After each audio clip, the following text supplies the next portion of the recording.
Hallelujah ဆိုတော့ပြောကြည့်အောင်ဆိုနှွဲဆိုတော့မဟုတ်ဘူးနော်ဆိုတော့လူက23မှာလူဆိုး2ယောက်ရှိတယ်ဘာ2ယောက်လဲ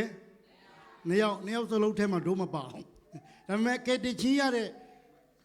တယောက်ထဲမှာတော့အဲ့ဒါဒိုးပါတယ် Hallelujah ဆိုတော့ဒီနေ့အားလုံးဆိုးလားကိုဆိုးတာကိုသိပါတယ်ဆိုတော့ဆိုးနဲ့ပတ်သက်ပြီးတခြင်းတစ်ပုဒ်ဆရာရဲမဲ့ထက်ရေးထားတာဖြစ်ပါတယ်ဆိုတော့ကိုအေဒီဆိုတဲ့မင်းဘလောက်ဆိုးနေလဲတခြင်းမဟုတ်ပါဘူးကိုကမြန်မာတန်စင်နဲ့ဒီမှာမြန်မာတွေလည်းရှိတဲ့အတွက်ကချင်းလည်းကားလို့ရပါတယ်လို့နော်ဆိုတော့ကျွန်တော်တခြင်းစာသားတော့ကောင်းကောင်းမရသေးဘူးကျွန်တော်ကြည့်မှရမယ်ဆိုတော့ဆရာရဲမဲ့ထက်ရေးထားပါတယ်အေဝုကလိတရားထဲမှာပြီးခဲ့တဲ့နေ့တွေကပဲကျွန်တော်4ယောက်ဆိုင်မှာဆိုလိုက်တာအများကြီးလိုင်းပေါ်မှာပြန့်သွားတာဆိုတော့ခေါ်အားရပြီးဖုံးဆက်လာတဲ့လူရှိတယ်ကျွန်တော်ဒါဒီနေ့ဒီတခြင်းအဖြစ်ကျွန်တော်တို့ချီးမွမ်းမှာဖြစ်ပါတယ်အဲ့ဒီဆိုးတဲ့သူတွေအတွက်ဘယ်သူပဲနားလည်ပေးလဲဆိုရင်ဖခင်သခင်ပဲဖြစ်ပါတယ်အာမင်ယောဘ7:7ထဲမှာအဲ့ဒီဆိုးတဲ့သူတွေကိုဘယ်သူပဲနားလည်ပေးလဲဆိုတော့ဖခင်သခင်ပဲနားလည်ပေးတာဖြစ်ပါတယ်တနေ့မှာဆိုးတဲ့သူတွေအခေါ်ခံတဲ့ယေရှုစားတောင်းနေတဲ့အခါမှာဖာရိဆဲတွေကမြင်တယ်ယေရှုကဒီဆိုးတဲ့သူတွေနဲ့စားတောက်တာသူအပြစ်တင်တယ်ဟုတ်တယ်နော်အဲ့တော့ဖာရိဆဲတွေလည်းကြတော့နားထောင်ယေရှုစကားကိုဒါပေမဲ့အဲ့ဒီဆိုးတဲ့သူတွေပဲယေရှုစကားကိုနားထောင်တာဖြစ်ပါတယ်ဟာလေလုယာဒီနေ့ယေရှုစကားကိုနားထောင်တဲ့သူတွေဖြစ်စေပါဟာလေလုယာအာမင်ဆရာဆွေကိုယ်တိုင်မြန်မာတန်စင်လိတွေတီးမှာဖြစ်ပါတယ်ဝါဆရာဆွေရမ်းမိုက်တယ်အားလုံးမင်္ဂလာပါဘုရားသခင်ကောင်းမြတ်လားโอเคဒီထဲမှာထိုင်နေတဲ့မိသားစုများတခြားသောဘာသာဝင်တွေခရစ်ယာန်မဟုတ်ဘဲနဲ့တခြားသောဘာသာဝင်ဆိုရင်တစ်ချက်လေးလက်ထောင်ပေးပါဦးเนาะရဲထောင်မဟုတ်တောင်းစားမှာမဟုတ်ဘူးเนาะโอเคဒီဘက်မှာရှိလားထောင်နာမှတ်ထားတော့တပ်ပုံရိုက်တာခဏနေမဟုတ်ဝယ်စေပေးဦးเนาะโอเคတော့ဒီသချင်းလေးကကျွန်တော်ကတော့မြန်မာတန်စင်နဲ့တခါမှမရေးဘူးဆိုလဲမဆိုဘူးဒါပေမဲ့တရက်မှာဖခင်ကကျွန်တော်ကိုဒီသချင်းလေးပေးလာတယ်ကျွန်တော်ရဲ့ဘဝအကြောင်းပေါ့နော်ကျွန်တော်ကအရန်ဆိုးမိုက်ခဲ့တယ်မူရည်စေဝါတွေတုံးတယ်ဒါမဲ့လည်းယေရှုဖခင်ကကျွန်တော်ကိုတိတ်ချစ်တယ်ဆိုတဲ့အကြောင်းလေးအာမင်နည်းနည်းလေးခဏဆိုပြမယ်မဆိုခင်ပေါ့နော်ဒါလေးချပေးလိုက်အပြစ်များလာတဲ့ကျွန်တော်ငရဲသွားရမယ့်ကျွန်တော်ကို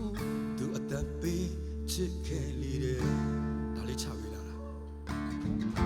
ဆိုသွမ်းလုံးနဲ့ကျွန်တော်မိုင်မဲလုံးနဲ့ကျွန်တော်ကိုသူကဲတင်ရွေးနှောင်းခဲ့လေတယ်ဒါလေးကျွန်တော်ကိုချပေးလာတာကျွန်တော်လည်းအရင်ခံစားပြီးတော့မှမျက်ရည်ပေါက်ကြပြီးတော့အော်ဟုတ်တယ်ကိုတော့ကျွန်တော်တကယ်ချစ်လို့ဘာကြောင့်ဆိုတော့လောကမှာကျွန်တော်ကိုချစ်တဲ့သူကတကယ်ချစ်တဲ့သူကမရှိဘူးကောင်မလေးတွေအများကြီးထားခဲ့ပါတယ်ကျွန်တော်မိမမပါလာလို့ပြောရသေးတယ်တကယ်ချစ်တယ်နင့်ကငါအရန်ချစ်တယ်လို့ပြောပေမဲ့လည်းနောက်ဆုံးတော့ကျွန်တော်ကိုထားသွားတဲ့သူတွေကြီးပဲ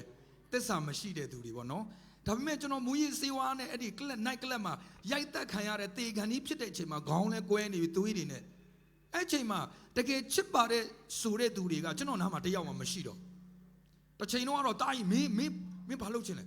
မင်းကိုပြောရင်ငါချမယ်ဆိုတဲ့ကောင်တွေကနောက်ဆုံးဘာဖြစ်သွားလဲဆိုတော့ကျွန်တော်တကယ်တေခံကြီးဖြစ်တော့အကုန်ထွက်ပြေးသွားတယ်ဒါပေမဲ့အံ့ဩစရာကောင်းတာ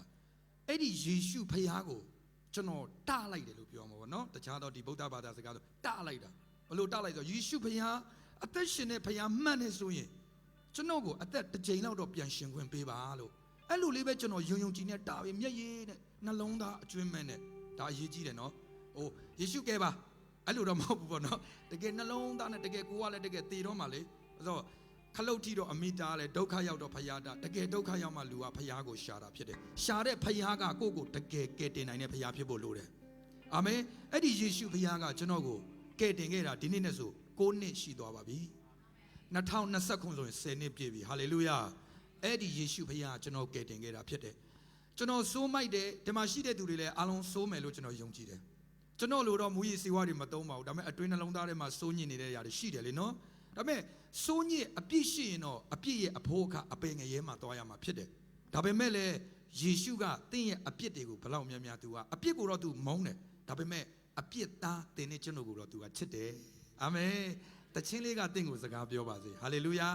အာမင်စကားအများကြီးပြောတော့ကျွန်တော်တရားဟောတယ်လို့ဖြစ်နေမှာဆိုလေနော်ဆရာအောင်လည်းဒီဘက်လာလိုက်လေဆရာဒီဘက်လာလိုက်အလဲမှာဆိုနည်းနည်းဘိုက်ကြီးထောက်နေကျွန်တော်စာသားမမြင်ရ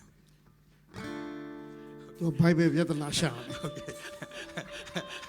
မလေးမင်းနဲ့တူအောင်လုပ်ထားတာအမွာတွေဖြစ်တယ်မဆရာမမေဟန်ဒီကိုတနေ့ကတပ်ပုံပြတာဆရာအောင်လွင်ရဲ့အမွာညီမတွေ့ဘူးလားလဲမလေးမပုံပြတူတူအေးဦးကလေးသွားကွယ်လေးအိတ်လေးပုံနေမလေးမေပါဆိုရမယ်ကျွန်တော်ဆိုစမ်းမနော်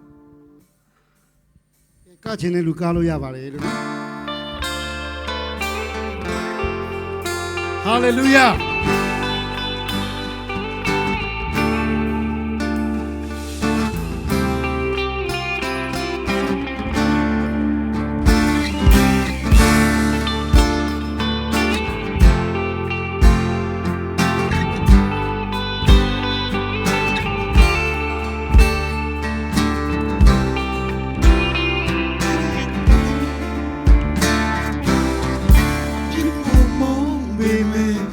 ဒါကိုချစ်တဲ့ခင်ရဲ့ရာနီတောင်းကိုကြွမှာအသက်ဆုံးခဲ့လေတာဒါရီဟာချစ်လို့လို့ပါဗျာအချစ်ကိုတည်းနဲ့ဆိုယူဒီတော့ကသူပြခဲ့တယ်ဘာမှမမရှိပါဘူးအခေယေရှုတပါးပဲရှိပါတယ်များလာတဲ့ကျွန်တော်မရေသွားရမယ့်ကျွန်တော်ကိုသူကဲပြီးတော့ခဲ့တယ်ဆိုတော့လို့တဲ့ကျွန်တော်မိုက်မေးလို့တဲ့ကျွန်တော်ကိုသူအတန်ပေးချစ်ခဲ့နေတယ်ဖယားစေဖယားအမှန်ဖြစ်တဲ့စမ်းမရှိတဲ့သူကျွန်တော်ကိုချစ်လို့အပြစ်ခံယူတာမြောက်မှာရှင်ပြန်ခဲ့တာအနိစ္စဒုက္ခမတည်မြဲတဲ့လောကကြီးတည်မြဲသောဘုရားတစ်ပါးရှိနေတယ်ယုံကြည်ရင်ငရေကလုံပါတယ်ဟာလေလုယာ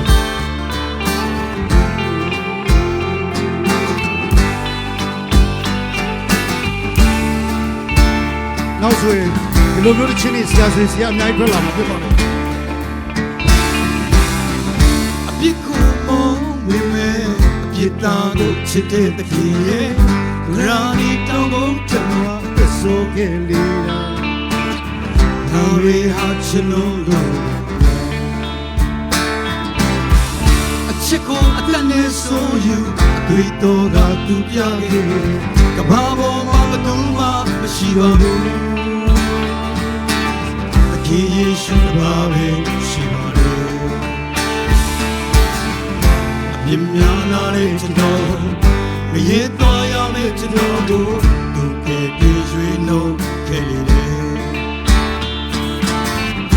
ဆိုတော့တဲ့ကျွန်တော်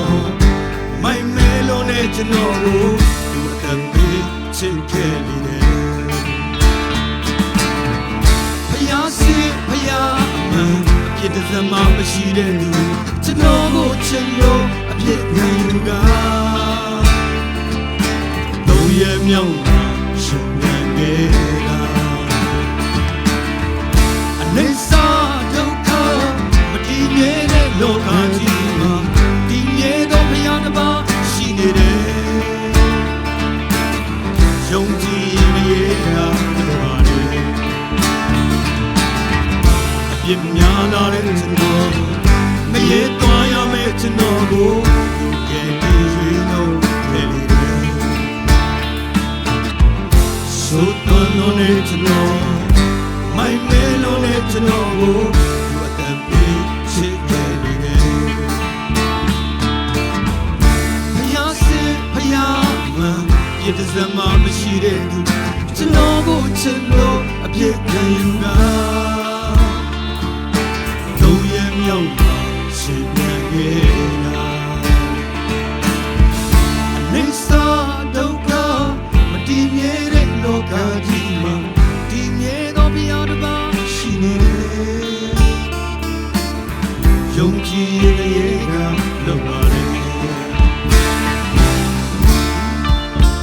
ဆရာဆွေဖြစ်ပါတယ်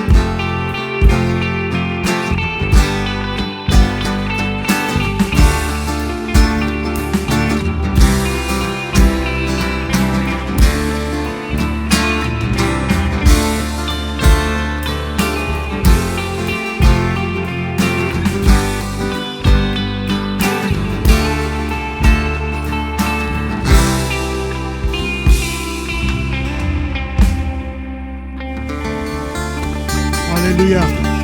ဘုရားနာမတော်ကိုကြည်ပါစေ ဒီမှာရှိတဲ့တခြားသောဘာသာဝင်များယေရှုဖခင်ကခရိယန်တွေရဲ့ဖခင်လုံးဝမဟုတ်ဘူးနော်သင်တို့ကိုအယံချစ်တဲ့ဖခင်ဖြစ်တယ်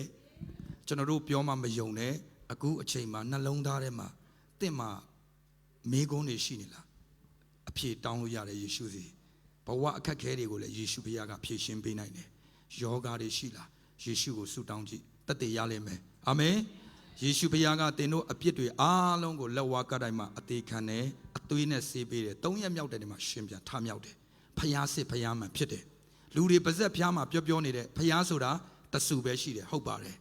ယေရှုဖျားတပါးပဲဖြစ်ပါတယ်သူ့ကိုယုံကြည်ရင်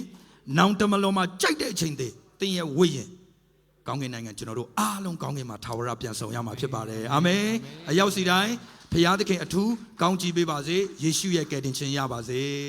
ကျေးဇူးတင်ပါတယ်ဆရာရွှေနေ့ချိန်ပေးလို့ Welcome